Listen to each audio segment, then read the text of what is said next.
For over 10 years, I was in the same position you're probably in right now, which is that you're already in the world of business and making money, or maybe you're just getting started, but you're quickly realizing that you need capital to scale.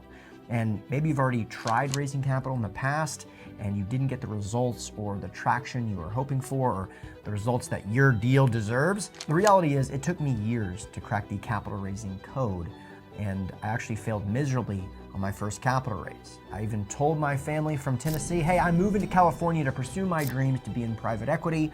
Some people doubted me, some people encouraged me, but they were skeptical that I could pull it off. When I got to California, I spent months developing relationships, and eventually I found an operating partner that I liked and was working on something that I thought was really valuable. And I said, hey, listen, I can bring $500,000 to your next deal. And if I do that, will you make me a partner in this opportunity? And they said, sure. In fact, I hosted a lunch with some of the wealthiest people I knew, and I gave the presentation of a lifetime talking about a deal that was certainly worth doing. And of the $500,000 I promised the operating partner, I came up a little short, like $500,000 short. That's right, you heard me correctly. I raised $0 on my first capital raise. But once I figured out what I'm going to talk to you about today, I realized that raising money is the ultimate source of wealth, because in the world of money, the golden rule always applies, which means, of course, whoever has the gold makes the rules. Now, for context, this isn't just theory. I mean, these are the exact steps I used to go from failing miserably on my first capital raise to raising over $100 million from hundreds of investors. And I've used these steps to do things like raise money for multifamily, self-storage, mobile home parks, virtually every kind of real estate, as well as buying existing businesses across multiple niches. Plus, I've also helped our clients raise capital for anything, raising from nightclubs to Forex to nonprofits and really everything in between. All right, so let's get into it. The 4 stages to build a $100 million capital raising machine. Now, many of you are watching this video right now because deep down you want one thing, which is freedom. And a lot of you are called to own a business because you believe it's going to increase your freedom. The problem, though, is that if you don't have a way to attract clients on autopilot, you don't really have a business, you just have a super stressful job. And this is extremely true in the world of private equity. If you don't have a way to get strangers to give you the capital you need to grow and scale your business, it's going to be very difficult for you to take this thing to the next level. So what are the 4 stages of building a business like this? They're simple: spark, streamline, systematize, and scale. And we're going to jump into all of it right now. So the first stage is to spark and then take momentum from there. You really want to start with quick wins and then later build for the future. So the first thing I like to have our clients do is an investor hand-raising exercise. And this is basically the most lucrative email and SMS that you can send out. And yes, you should do both SMS and email in your business. And this is a perfect example as to why. So if you want to jumpstart this whole thing, the first step you do is send out this exact email. Hey, I know it's been a while, but over the last few months, I've been heads down in the world of real estate or whatever your niche is. Given what's going on in the market, some good stuff is coming up. I don't have anything under contract now, but would you be interested in staying in the loop when I see something that looks compelling? This is the best template I have ever created, and the reason is that it totally removes the pressure that you're going to sell them something. It gives them an easy opportunity to say yes, and once they've said yes, everything changes. They're actually asking for more information. So this is really, really powerful. So simply copy and paste this and send it out to your contacts. And then for the people that say yes, they're interested, I would book a call immediately and try to get them on a call as quickly as possible. At my company, raisingcapital.com, the furthest out someone can book a call with my team is 48 hours. So the sense of urgency should be implied in terms of what available times you make available to people who are interested in potentially learning more. Now, in the template I talked about up here, we say we don't have a deal. So what are you going to talk about once you actually book a call, especially since it's really going to be in close proximity? Well, rather than try to sell them on a deal, even if you do have a deal available, the key is that you want to listen. You want to uncover their goals, their pain points. You want to uncover what their journey is. You want to find out why they might want to invest. You can even show them an example deal or a current deal. Now, because you already told them you don't have anything under contract, if you're going to talk about a current deal, you can basically say, listen, this deal is already fully subscribed. We're not really accepting investors at this time, but would it be okay with you if I walked you through the details so you can be prepared for the future? This is a great way to segue to a close, which we're going to talk about in just a second. Now, once you talk about this and you uncover their pain points, you uncover their goals, you're able to understand what language they're using, and then you can act as a mirror to mirror their intensity, their language, etc. From this process, especially getting into an example deal, you can start to use your emotional intelligence to understand how hot of a lead are they. Now, if they're a very hot lead, you can actually go for an investment reservation. If they're a warm lead, let's say, for example, that they're like, this sounds really good, but I don't have the 50,000 or 100,000 available right now, that's a warm lead. If they're ice cold and they're like, you know what, I don't know why you got me on this call. I don't really have any interest in investing, but it's good to see you. Keep me in the loop for the future. That's a cold lead, right? But if they're hot or warm, you can actually get an investment reservation. And the most powerful way to go about this is to ask about a range of investment, meaning that rather than ask them for $50,000, especially if they are warm, like we talked about in the heat check, you can say something like, hey, is this the kind of thing you're interested in? And also, if you are interested, what would be like the range of potential investment? I always use my hands when I do this, so it allows them to say a range. Maybe it's 50 to 100,000. Maybe it's 100,000 to 200,000. And it's just a very good way to reduce the pressure of the overall environment because, look, a range can't be legally binding, right? So they have no problem to talk about that particular range. It's actually a really powerful tool, and I don't think enough people use it. Okay, so just to summarize, what you do is the first step, which is really your low-hanging fruit. You send out an SMS email campaign, which is a hand-raising exercise. You try to book a call with those people that express interest as quickly as possible. Then you use your emotional intelligence to give them a heat check. And then if they are super hot or warm, try to go for a commitment, a block, or a follow-up. And this is especially important if you're going to be using a range to try to get them to say a number of dollars that they're interested in investing. This is a great way to get some early momentum, and hopefully, you understand that I get paid a lot of money to share this information. If you do this stuff, you will get some indications of interest. And this is not just theory. You can see kind of popping up on your screen now, just different screenshots of people that have implemented this stuff. Eric over here getting a yes. This is amazing. Douglas getting some yeses. Candy is here raising more than $500,000, which is totally cool. And, if it works, amazing.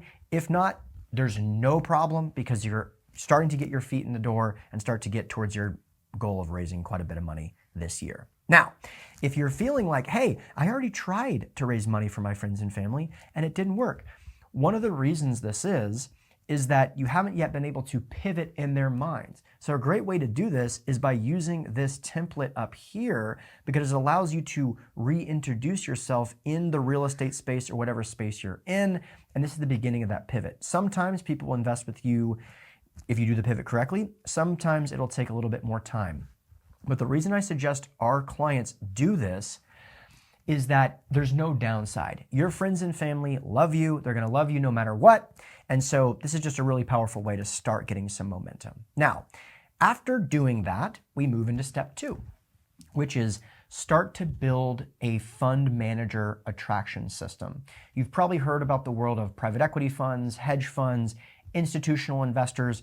It's always good to start these relationships now because sometimes they take time to build. So I'll give you some of the tips we like to have our clients implement early on in their journey so that they can start to plant the seeds that will later turn into very awesome trees. Okay, so one of the best ways to start attracting institutional investors is to add a special class of shares for what we call significant investors. And really what this means is that in any private equity deal, there's typically a minimum investment. Let's say it's 50 grand or 100 grand or $250,000.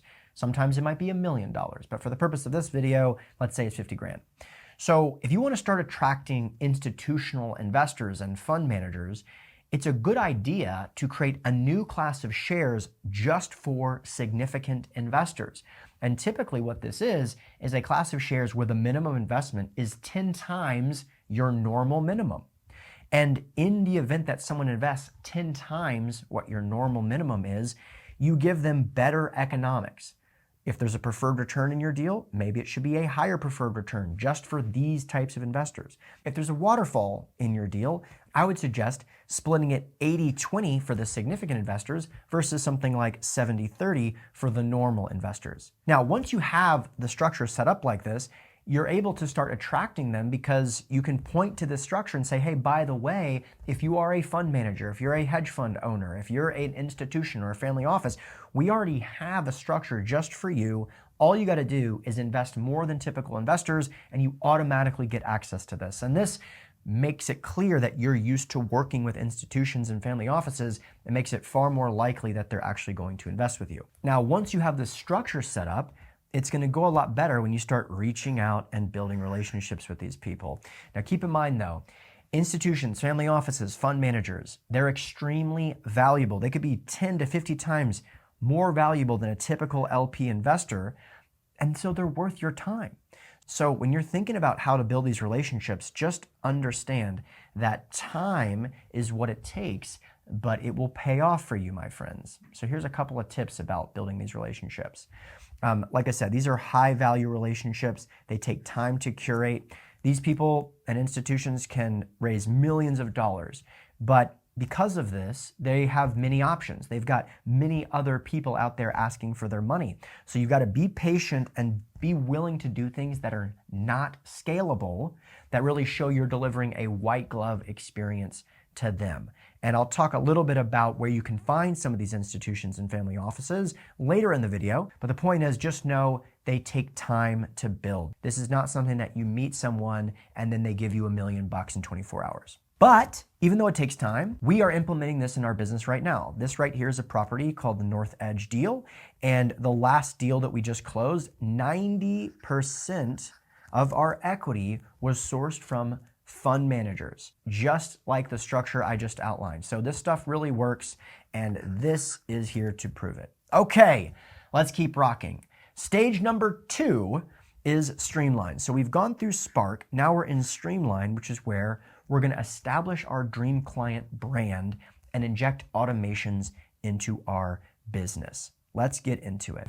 There's a lot of noise in the internet. There's podcasts, YouTube videos, there's people popping up on Instagram. And in order to actually get the attention of the people you want to attract, the strangers you want to attract to invest in your deal, we have found that working with hundreds of people that want to raise money, the easiest way to do it is to build a brand that really focuses on this concept of a dream client. So before we go further, take a second to think about this. Who do you feel called to serve?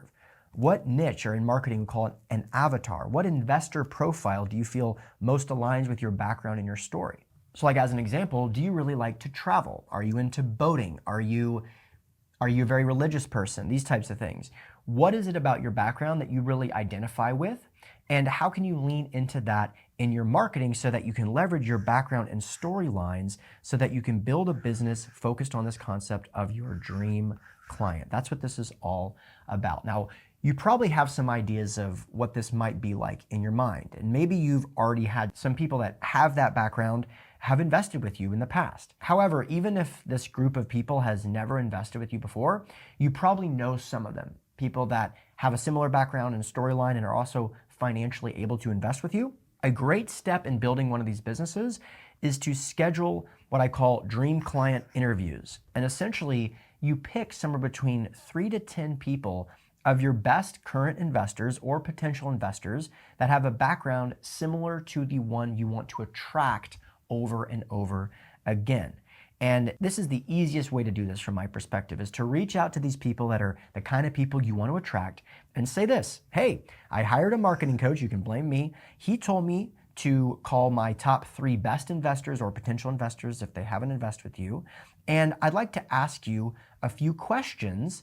Would you be open to doing a 15-minute call? Now, if they say yes, which a lot of them will because you're kind of being flattering here, you basically just ask them these kinds of questions. How do we originally get connected? What's your economic outlook over the next 12 months? Are you looking for cash flow, appreciation, or a balance of both? What is your number one concern about your portfolio? When you're looking to make investments, what's the number one thing that you're actually looking for? And if they've already invested with you, what made you invest with us? Why did you feel comfortable investing with us? What about our company's values made us trust us? Now, the information you will get from these calls is extremely valuable because basically you're talking to someone who is either a current client of yours or a potential client of yours that you want your business to be filled with people just like this. And so when you ask them these questions, they're going to reveal to you the kind of brand you should build to attract more people just like them. Now, here's a bonus point for those tech nerds out there. If you recorded these calls on Fathom, which is a note taker, you can upload the calls to ChatGPT and ask ChatGPT, what are common themes that come up? So basically, you're trying to find out what the common threads are that are tying in all your potential best clients. And then again, what your goal is to do is to build a business just based on what they say. So I know this sounds like a lot of work, but once you start to get accustomed to listening to what their pain points are, their goals, these types of things, you can then create a dream client lead magnet and turn your automations on. And I'll give you an example of what this looks like. You've heard of the concept of a lead magnet. This is typically a podcast, a webinar, an ebook, some kind of downloadable report that your dream clients will get in exchange for their first name, last name, and email address, and sometimes phone number. Once they do this, the lead comes in like this. They get access to this dream client lead magnet, and then behind the scenes, they're prompted to book a call with you, and there's all these automations down here that follow up with your dream client, prompting them to take the next rational step, whether it's book a call or invest with you or whatever you want them to do. Now, there's a lot on the screen right now. I'm going to break down each piece in just a second, but this is what we want them to do. And I'll give you an example of this. So here is a case study of a good friend of mine, Tate Duryea. And Tate has an excellent dream client. He focuses on high income pilots. It's one of the best dream clients I've ever heard of because pilots make really good money. They also have a lot of time because they're in the air traveling. They're usually researching other ways to make money, and they don't really know a ton about real estate. So if you educate them, if you expose them to this way of investing, they're going to be very grateful. And so Tate, you can see his branding on your screen right now, passive real estate for pilots, and basically where they attract high income pilots. And the name of their company is Turbine Capital. They have lead magnets specifically focused on pilots, as you can see on your screen here. And does this actually work? Well, check out this screenshot right here. Here he is celebrating raising $25 million, and I'm responding at the bottom. You can see me saying, ooh-wee. So that, if you want me to say that, all you got to do is build a dream client-focused business just like the one Tate has built here. Now, it's not just going to work for pilots. Obviously, that seems to be silly, but sometimes people say, well, Hunter, this doesn't apply to me because I'm not a pilot. So let me give you another example. Here's another one of our clients. His name is Rob Beardsley. His dream clients are institutions, family offices, and fund managers. And you can take a look on your screen of what his branding looks like, right? It's elevated. It's clearly designed to attract institutions. And when he creates a dream client lead magnet, he created something called an underwriting toolkit, which he gives away for free. This is where he goes into the details of his deals. It's an Excel underwriting model, and it's really, really institutional grade. Now, this really, really works for his dream clients. In fact, Rob Beardsley just got a trophy from our company because he's raised $100 million as a member of our community, which is amazing. But I want to rewind real quick. Can you imagine if we tried to use this dream client lead magnet, which is an underwriting toolkit, for Tate's clients, who are high-income pilots that typically don't know much about real estate? Do you see how the language, the pain points, the goals, the needs are very different from institutions and family offices versus pilots who are likely making their first investment in real estate? And getting this stuff right on the front end really, really matters, which is really the whole point of this dream client concept. Now, I know that some of you are watching this right now and you're thinking, I am not a marketer. I don't want to get into this world of creating lead magnets. I just want to do more deals. I don't want to deal with all this tech. Listen, first of all, there's a big difference between being in tech and being a good marketer. If you're watching this video right now, you better be a good marketer because it's like being good at sales. If you want scalable sales in this world, we call that marketing. And what is sales? Top line revenue. So If you're thinking, I don't want to do this, I don't want to attract people, I just want to do more deals, you're going to do a lot more deals and you're going to raise a lot more money if you simply implement what I'm talking about. Now, if you're feeling like you're overwhelmed about the tech stuff and you don't want to create funnels and lead magnets and automations, don't worry. I'll talk about how we can make a lot of this much easier, especially on the tech side, in just a second. All right, so now we're in stage 3, which is, of course, Systematize. And by the way, I'm going to give you a secret method to becoming the #1 in your dream client's mind. Now, for context, we've gone through Spark. This is where we sent out emails and text messages. We went through Streamline, which is where we start talking about this concept of a dream client. Now we're going to systematize this thing so that we're in a position so that we can scale. Now, when I launched my company, which was formerly called Cash Flow Connections, I had become an evangelist for real estate. I did what most people do, which is that they read this purple book called Rich Dad, Poor Dad. They uncover, hey, most of the mainstream media has lied to me about financial information, and all the stuff like financial advisors talk about is typically just nonsense, or their incentives aren't really aligned. And so I fell in love with the world of real estate.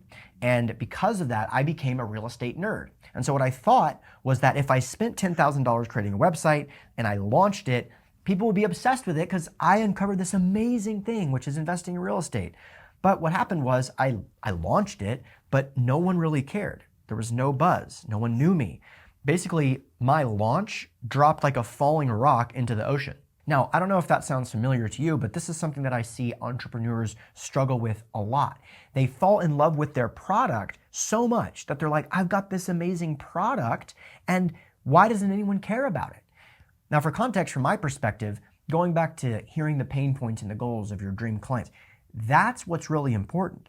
And so if you know the pain points and the goals of your dream client, you can then tell them that, hey, I've got a ladder that I've built that can help you go away from your pain points towards your goals. That's how sales should work. The problem, though, is that if you fall in love with the ladder that you sell, you're just going around saying, look at this amazing ladder. And to your dream clients, they don't really know how this applies to their life or how does this help them get to their goals or away from their pain points. So don't be like that person that's obsessed with their ladder and not obsessed with understanding their dream clients, but most importantly, how to attract them. And everything in my life changed when I heard of this concept. And I got to give a shout out to the man himself, Russell Brunson, because he's the one that really shared this topic with me. And ever since I heard it, it's honestly changed my life. So this is the concept of a dramatic demonstration. Essentially, this is a unique marketing initiative designed to spread your hook or promise to your dream clients. All right, so I'm going to say it again because this can be very confusing. The purpose of a dramatic demonstration is to spread your hook. Not your webinar, your deal, your PPM, your legal documents, etc. And the reason is that your deal will never truly go viral, but your hook or promise will. So what is a hook? Well, it is a attention-grabbing promise that hooks people in so they're compelled to consume a piece of your content. And if your hook or promise is good enough, your dream clients will feel compelled to share this with their wealthy friends. And so basically what a dramatic demonstration is it is a hook to get people into your business where they're prompted to input their information, they're prompted to book a call, they're prompted to get all these automations that will follow up with them, encouraging them to take the next step. So what is an example of a dramatic demonstration? Well, for people that are interested in raising money, not too long ago, we did a challenge that was a free 5-day challenge called the 500K in 5 days challenge. Later, by the way, we changed the name to 5 Investors in 5 days because Mark Zuckerberg didn't really like me running Facebook ads to the 500K in 5 days challenge for obvious reasons. But the point is, we made a very compelling promise, aka a hook, which is we're going to help you uncover the exact steps to secure 5 investors in 5 days or less. All you got to do is come to this challenge. Our best clients, people that want to raise money like you, thought this was such a good hook or promise that they had to share it out with people that I want to do business with. And they shared it and shared it and shared it. I think we had almost 600 people on this presentation live. So all these people came to the challenge. They were prompted to put in their information. And of course, we prompted them to book a call and follow up through automations to help us along the way. Now, this was an insane result, one of the best things I've ever done, to be honest. But the reason it was so good is because I focused on the hook, not trying to sell people our coaching, our community, or something like that. The hook and the giveaway was a dramatic demonstration. And because we had so much success, by the way, I started talking to people in my inner circle about this topic. And one of them is a woman named Courtney Muller, who's raised tens of millions of dollars. And she has a very different dream client than us. She's not focused on teaching people how to raise money. She helps people invest in oil and gas. And when you invest in oil and gas, you can save on W-2 income. So her hook or promise wasn't, hey, come invest in oil and gas. Her hook or promise was, I'm having a free summit, which is where we're gonna have 15 experts talk about how to save on W-2 taxes, build wealth faster, and create financial freedom. That was a free 3-day summit that she did. She had incredible results. That was the dramatic demonstration, which prompted people to take the next step, book a call, and again, she had automations following up in the back end. And this worked for her. It changed her business, and now she's done multiple summits because it continues to work, and she's a freaking rock star. You probably came to this video because you want to learn about raising capital. So let me ask you, now that we've had this conversation, last time you put out a deal, or you launched a webinar for a deal, or you put out a lead magnet, what did you do to promote it? What was your dramatic demonstration? And if you tried to do something, which hopefully some of you watching this did, was it about your deal, or was it about a really sexy and compelling and very viral hook or promise? Because a lot of people watching this right now are private equity nerds. And I want you to lean more into the marketing side of things so that your marketing will allow you to actually be successful. Because if you continue to focus on your deals, and in the metaphor, if you continue to focus on selling your ladders and why your ladders are better than everyone else's, most of your dream clients, passive investors, they don't want a ladder. They just want their goals to be accomplished. And what you've got to do is hear them so clearly that you can then make the case that your ladder, whether it's investing in businesses or multifamily or self-storage, your ladder is the only way to go from their pain points towards their goals. Is this starting to connect? I hope so. Hopefully, you enjoy this concept of a dramatic demonstration. You're probably asking, well, what strategies actually work? And pretty much anything does as long as it's done correctly with the right hooks or promises. So I'll give you some examples. Webinars, podcast tours, virtual summits, in-person events, sponsoring events, conferences, investor dinners. We actually just did a golf tournament and much, much more. Why? Because it's not about the vehicle through which you deliver it. It's about how good the hook or promise is. So if there's only one thing you take away from this video, what can you do to implement some sexy marketing hooks, promises, and angles into your business so that your best clients are eager to share not your deal, but your hook or promise to get results? But the most important thing is this is how you become number one in your client's mind. Not just once, where you have the dramatic demonstration, but it's really critical that you have all this going on in the back end, specifically when it comes to automations. And like I said, this is why it's so important that you have automations following up in the back end, because that's the only way that you can actually stay top of mind to your dream clients. These are busy people, so automations have to be involved. But the good news is, when you implement automations into your business, they will follow up with your dream clients without you working.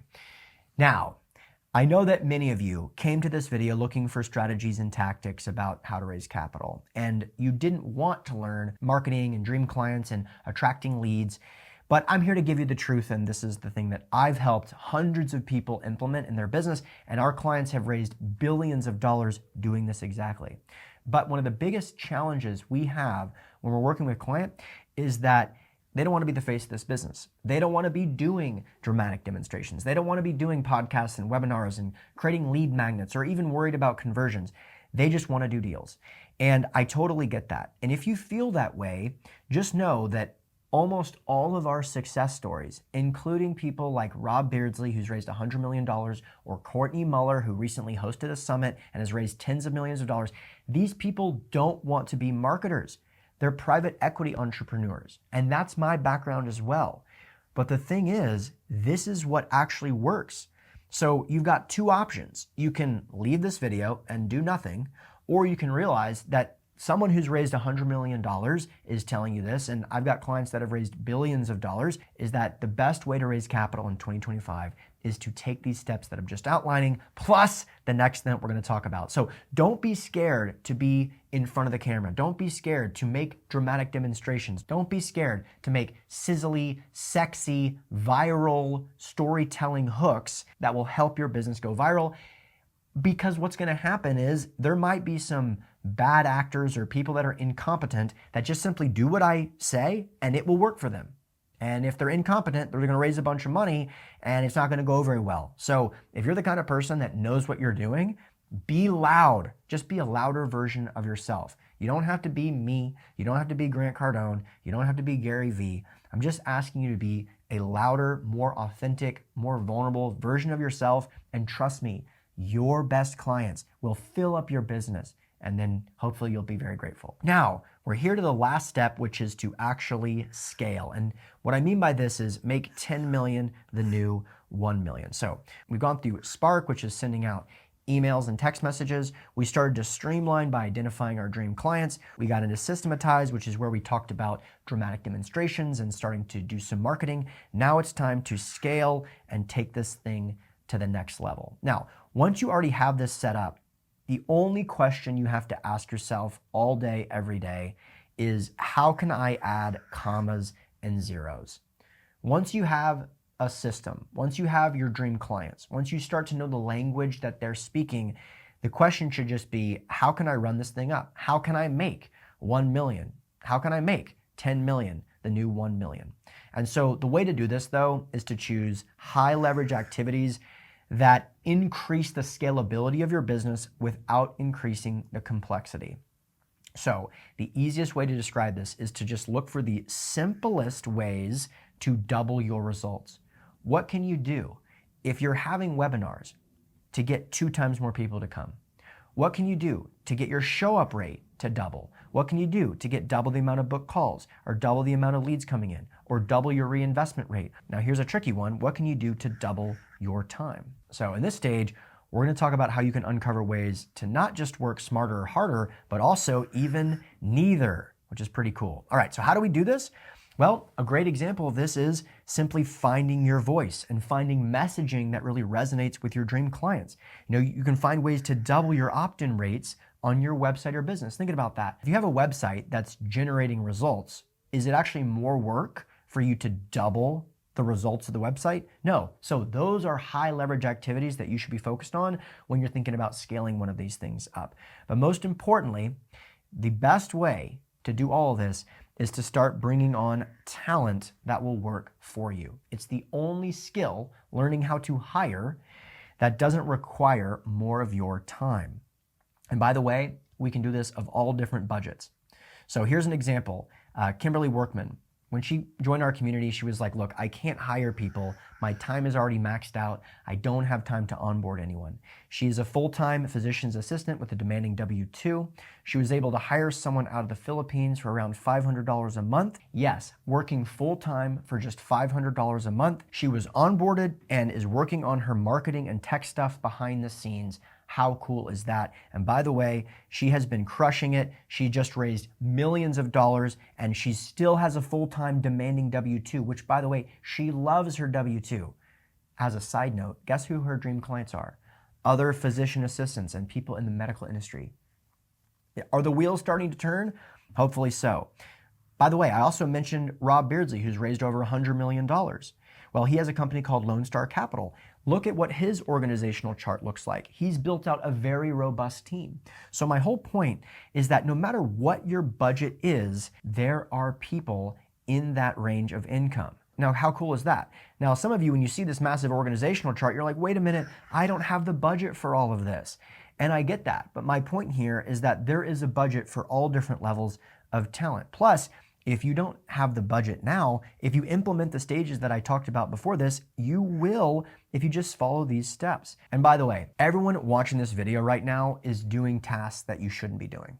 Every single person. Whether your skill set is bringing in $30 an hour, $50 an hour, $100 an hour, there are tasks you're doing, I promise you, that are only going to be making you $10 an hour, $20 an hour. So if there's a delta there, you should be looking to outsource the tasks that are on the lower dollar per hour so that you can spend more time doing the higher dollar per hour tasks. And the best places I have found to do that is Upwork.com for one-off tasks. And when you're ready to really lean into this thing, I can't speak highly enough about hiring someone via onlinejobs.ph, getting a full-time assistant in the Philippines. We have multiple full-time assistants in the Philippines. Some have been with us for years. They are A players. So I've done other videos on this in the past. Freaking listen to me. Let's go. And by the way, I mentioned this before, but I'll say it again. There is talent for every single budget. Now, as I'm going through this, I'm sure a lot of you are thinking, I don't have time for all this. I especially don't have time to be doing any hiring. Please stop right now. I know you don't have time. That's why I'm talking about this topic, because the topic of hiring is the ultimate time saver. If you take the time to do the steps that I talked about before, about how to actually raise money in 2025, they're very high leverage activities. So the more time you spend doing things like text messaging, filling up your calendar, talking to investors, the less time you spend tinkering with your website, editing typos. All this stuff can be outsourced, and it can really, really change your business. Now, I feel like a lot of you probably are a little bit overwhelmed like this guy here. As I talked about before, I obviously help people scale capital raising businesses. And we have an entire technology package, which is really a business in a box specifically for capital raisers. We also have a coaching program, a mastermind, and a lot of other things. And essentially what we've done is we have become the #1 in the space for helping people raise money. I have endless success stories. You can see some of them popping up on your screen right now, like this person that raised 1 million, this person that raised 5 million, this person that raised 10 million, this person that raised 25 million, and Rob Beardsley, like I mentioned. We also have incredible Trustpilot reviews. Boom. In fact, every year we do a conference, and at the end of the conference, we have a celebration for people that have raised a certain amount of money, and they get a trophy in our conference. So if you're interested in learning more about that, you can book a call with my team. All you got to do is click the link below, input your information, and hopefully we can help you out. Plus, if you did like this video, you're probably interested in laws of the top 0.001%. It's one of my favorite videos. All you gotta do, click that right there, and I'll see you in the next one.